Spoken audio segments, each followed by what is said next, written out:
Kevin Sullivan, or Sully as everyone knows him, for the second episode of the OTV interviews. Poor Keith had to be the guinea pig for the first, and then he nominated Sully for the second one. So, you ready, Sound Sully? like Keith out. Yeah, sound like Keith out.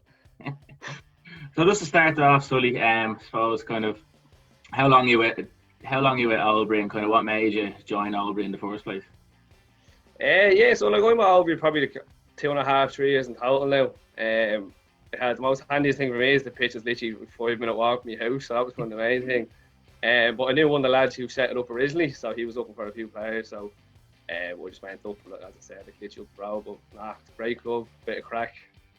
Unfortunately, now we can't go over points after matches anymore, but look, here we are. Fingers crossed. We'll talk about a bit of crack, right? So we'll try to get through some of these questions and kind of see what you think. We already heard what Keith thinks. He thinks he's bearing the wrath of the manager, where he says John had a bit of a bogey dress sense, or the young lads had the worst dress sense because they don't wear any clothes. So just to start off, I'll ask you the same question I started with Keith. Who do you think is either the laziest or just someone who just hates training? Like, just every time you just think of, like, they just hate being there. See, this is a tough one, because you wouldn't really say there's like a lazy player. And you wouldn't say like someone's like mad lazy, but like, I'm gonna pick someone. I'd say Yinka, because he absolutely hates doing any bit of running and bit of training. He's always giving out a train with something to do with running and stuff like that. So that's the only reason why I'm gonna pick him. I know, it's funny now. The chap hasn't stopped running since lockdown. I think that he's giving that to tucks and going on runs. There's no way he's doing all them runs, man. But he's always giving. Have you not seen him? I said this to Keith on the last call as well. He's half a Yinka now. He's lost about 20 kilos. Has he? Yeah, like he was up here. He was up here the other day dropping up some break beyond clothes, and I was like, Jesus, like it was like Yinka's cut in half, like. Fair play. Yeah, he'd still complain about training. He'll still complain about. 100%. So who then and that do you think is like treats every training section like a match then? Like proper, just like sometimes you're playing them in training and you're like, Jesus, this lad doesn't stop. I get the same with Keith. I said I have to give it to Dan Marston, man. Whether it's training or a match, he's always giving 100%. Like, so, I mean, the fair play to him now. He keeps going non-stop throughout the whole training session. Same with a match. But, yeah, he's some lad, all right. He definitely deserved that manager's award this year. He never stopped. Definitely, yeah, well deserved. Never stopped. Right, bit of a difficult question probably. Like, you played for Albury for a couple of years. Who's the best player in all those teams? Who's the best player you played alongside, do you think? That's a tough one, isn't it? Yeah, it is tough. You stung me with that one. See, there's a few, like Ando Crime was Daly, Rigo. Like that year we won the double. They were all great. Like Darren Moore, Jamie Dawson, like, they were class in that first team. This team now, like Aaron Daly has that little something special that can break away games. Like, and you can see him when he's on the pitch. All the teams are trying to kick the legs off him. Like, so, I mean, he's that little something special. Then you have Keith out, who non-stop running. He'd be at you 100%. And obviously you have Terry Ward then as well. Like, he's still in his 50s. But look, yeah, it's hard to pick one. Like, you know what I mean? Right, we'll leave it at that. So you're going to sit on the fence. You're going to get splintered. I can't pick one. Fair enough. Right, get a bit of a funny one, right? We asked Keith who's the worst dresser, right? You're someone who's fond of a dance and known to be dancing in the mill and stuff like that. Yeah. Any trips away? You've been on a few probably more trips away than anyone else with Albury. Who's the worst dancer? Yeah, it's you. I don't dance. I've seen you try to attempt to dance before and it's bad. I don't even know where I've even attempted it, so that must have been too many Jaegers deep. Probably me feeding you, that's why. Yeah, I'd agree with that. I'd say I'd be definitely up there with the worst. And if anyone says who's the best, though, it's definitely either you or. Lee Calvy's good. Yeah, Lee loves the dance, and then what was it? What did Aaron try and attempt to do, and we nearly got kicked out of a place in Liverpool? Oh, I can't remember what you're talking about. Yeah, he done something bad, all right, didn't he?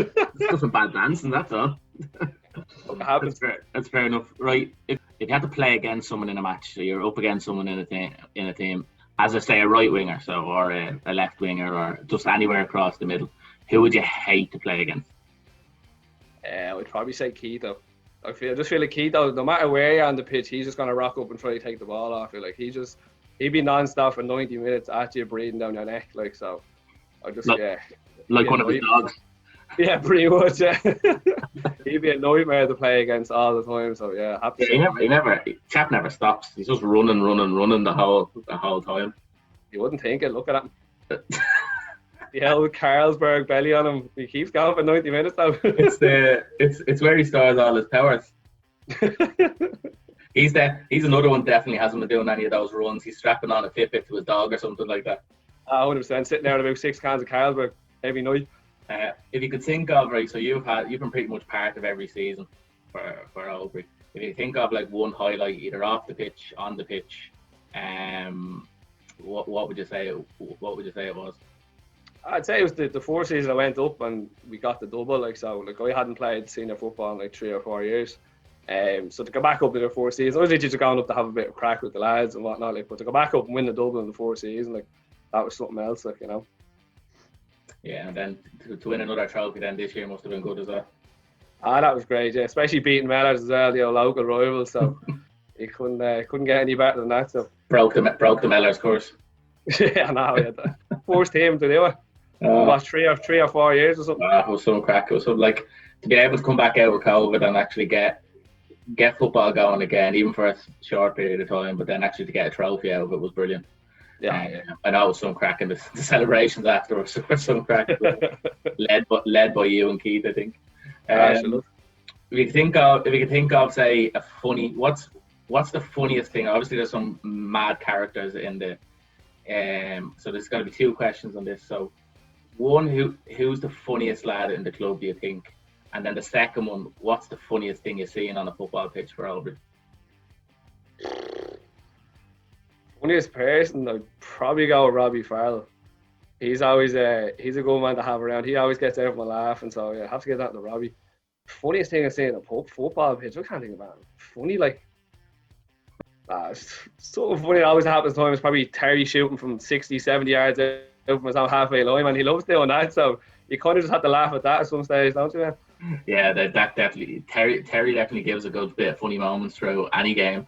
I think there's one this year, I can't remember the game, but where he tried to flick it up for an indirect free kick in the box.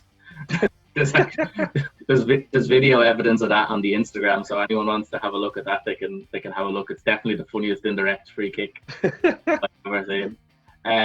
Who do you think then, right? If you talk about the lads again, you've already said who you think is probably the 10 best players you've played with. But who do you think probably is the most talented or the most skillful out of all of them? Honestly, if Ben Keane came up week in, week out, put his head down and stopped listening to them bleeding voices in his head, man, I'm telling you, he'd be class, man. He'd be banging in the goals left, right and centre. He just doesn't show up anymore. No, I look Ben. I said it to Keith. I said to Keith on our last call as well. As someone who like is a defender in training, I hate when Ben shows up sometimes because he doesn't stop. When he's on it in training, he's unbelievable. He's untouchable. Yeah. He's literally and he bangs them in like, and he's a nightmare to play against. But like, he's just never there. He's just never there. Or same in a match, if he misses one chance, that's his head gone for the game. Like, sort of it. Oh, he's a gas man. But yeah, like you said, he's unbelievable. He's got like a pillow for a foot. Like 100%, touch is unbelievable. So if you were 2 last questions kind of to finish up. Tomorrow, if we could play a match tomorrow, who would be the team you'd love to say, right, yeah, that's the game to get us back in? You've played a lot of teams in the UCFL over the last couple of years. Who do you just love playing against, and who would you love to play if we had a match tomorrow? Oh, that's a tough one. Like, I suppose you want any of the Tala teams because like you love a good local derby, so that's something to kind of get you going. Like, you know what I mean? Yeah. If that's your first game of the season, like that should get you going for trying to get you back into the swing of things. So, you know. Yeah, I'd agree. Something like that. Something like Italia United or a Mellors game or something like that would be great to get us back going. Or now the new lads, they all born fresh after big title and stuff like that would be good crack. I know we had a friendly against them that was good. And then I suppose the next thing to ask is who do you want to do this next? Oh, See, hopefully I'll let Robbie Farrell do it. So you better do it as well. I'll pick Robbie. Say his will be a good one. Yeah, Robbie will be good. Robbie will be good. So we'll get him up next. Right, last thing before you go, you nominated Robbie. What are you looking forward to most for the new season when we get going, or what do you think we should be as a club should be aiming for? Going back to our hands on a Saturday after the game. That's the main thing. Make sure everyone goes back this time. Yeah. All right. Cheers, Sully. Cheers, mate. Bye.